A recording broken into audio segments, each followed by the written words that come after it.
Ako si Aya, 15 taong gulang. Masaya ako.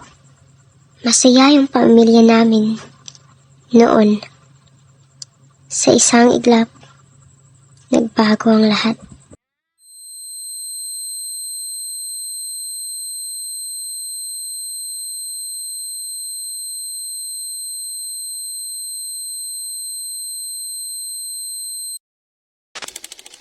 Simula noon, nagbago ng lahat. Ang dating masayang pamilya, masayang ako, ay nabalutan na ng buot at lungkot ngayon. May pag-asa pa ba?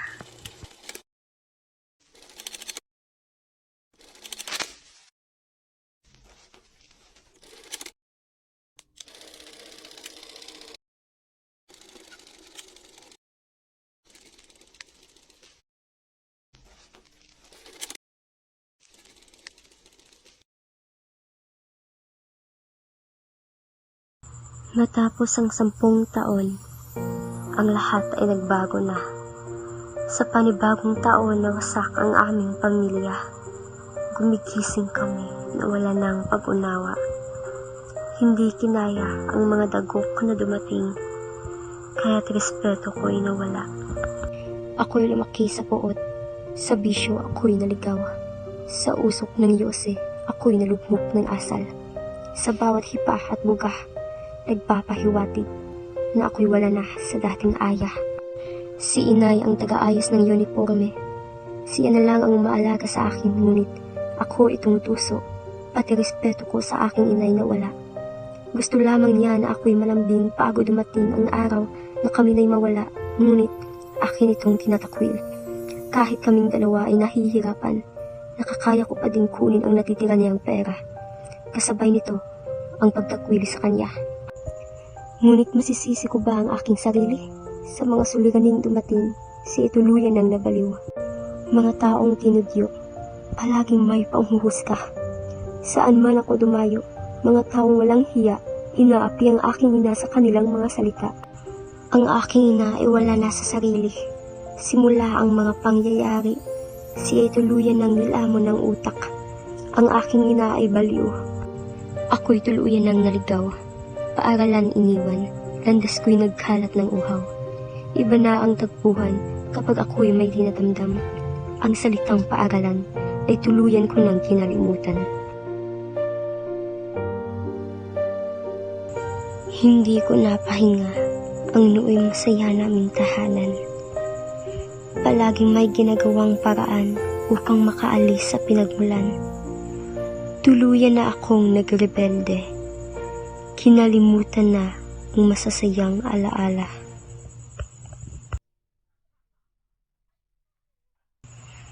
Ngunit ang aking ina ay hindi pa rin sumusuko.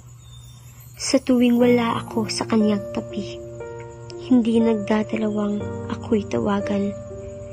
Ngunit sa alak ako'y nahibang. Umiwas sa mga responsibilidad at alak na ang sandalan. Kahit siya'y may sakit sa pag-iisip, kabutihan ko pa rin ang kanyang nasa isip. Ngunit hindi ko ito pinapahalagahan at tuluyan ko na siyang pinigyan ng walang pakialam.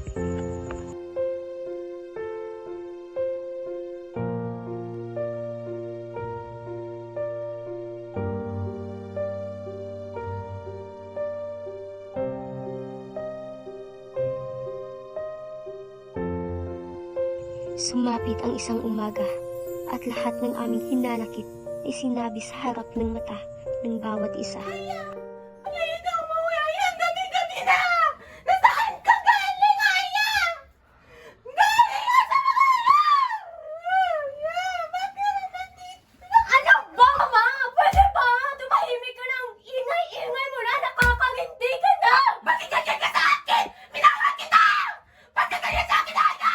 Minahal kita ng minahal! Bakit ka ganyan? Tumahimik ka na, Ma! Alam mo ba? Na dahil sa'yo tinutokso ako ng mga kaklase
Kalimutan mo na yung mga sinabi ko. Ano sinasabi mo?